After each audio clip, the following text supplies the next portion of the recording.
When I was coming up with the idea that would become the Grand Cask Cabernet, there were a couple of things at play that I wanted to make sure that I nailed. The first one probably is not going to surprise you, and that was to make just a kick-ass wine. I wanted to make the best iteration of Cabernet Sauvignon that I think I could make. And I do believe that that is something that I've been able to achieve within the first couple vintages of making this wine. But arguably as important, perhaps more important, was a degree of transparency within my winemaking that is borderline unheard of within the wine industry. For the most part, winemaking in today's day and age is kind of this black box. You know of the winemakers, you know of the wineries and maybe the vineyards. You understand that there are grapes going into it, that there's yeast fermenting that juice. It turns into wine. It's aged in barrels of some sort, and then it is bottled. But that isn't the whole story anymore. A lot of us small producers love to rag on the big guys, that they overprocess and overmanipulate their wines. But make no mistake, there are plenty of small producers that do it just as much as they do. And with that in mind, I believe it's time to start letting folks know exactly what the hell's going on in our cellars and be more transparent about what actually is going into the wines that you love. This has been a sticking point for me personally. I've talked a big game about this for years, and now I hope that across all of our wines, and particularly the Grand Cask and Diversum Cabernets, that we can really bring you into the cellar and let you know what is actually going on.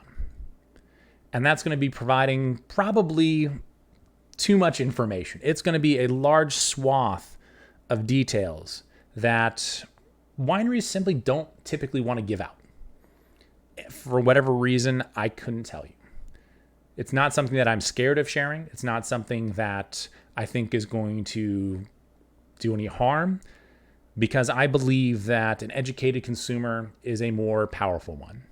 And if nothing else, I want to let people know that we are worth trusting when it comes to our wine production and what we say about what we do.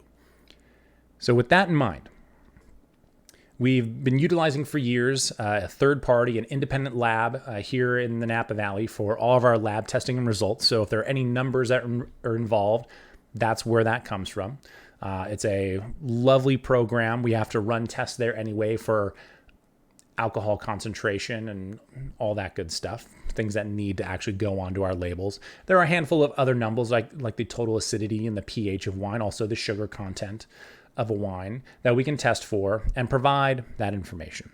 Outside of that, we're also looking into the types of yeast that we use and more detail on the barrels and production methods that we use, including our harvest dates, how many degrees Brix or the concentration of sugar in our grapes during harvest, and going far beyond what is normally on a wine label. Interestingly enough, these wine labels are telling you very little information, because there are two things that are required of us that actually tell you what goes into that wine. Three things technically, because you do need to have what type of grape is on there, or that it's a red blend or white blend of some sort. You need to let folks know here's how much alcohol is in this, and then also that it contains sulfites. Those are really the three things that let you know what is in that bottle. But guess what? There are probably 6 or 7 dozen different concentrates, extracts, enzymes, animal products, and chemical agents that can be used for the fining and processing of wine.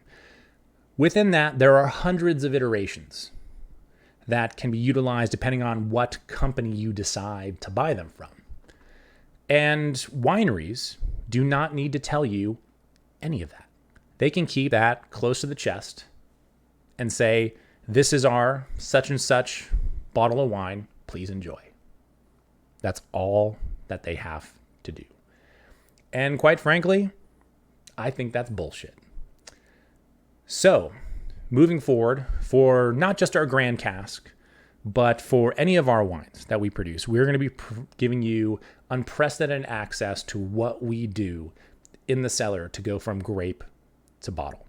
And I hope that this not only is enlightening and educating, but that you feel as though you've learned something and that you have more questions in your arsenal to ask when you go out there and decide to start shopping for wine. This Grand Cask Cabernet that we're releasing is meant to be our pinnacle of wines that we make. I'm trying to make the biggest, baddest Cabernet that I can. And as a part of that, I'm trying to make it as honestly as I can. We'll let you know what was used, how it was used, and the impacts that it may have. I'm going to tell you every little detail about what went into making this wine, and probably more importantly, what didn't go into making this wine. Year in and year out, this will be your place where you can find all of those details and a whole lot more about the Grand Cask and Diversum Cabs moving forward. And as always, we are an open book. Any questions, comments, concerns you may have, we are happy to address those. Appreciate the time. Get out there and drink some good wine.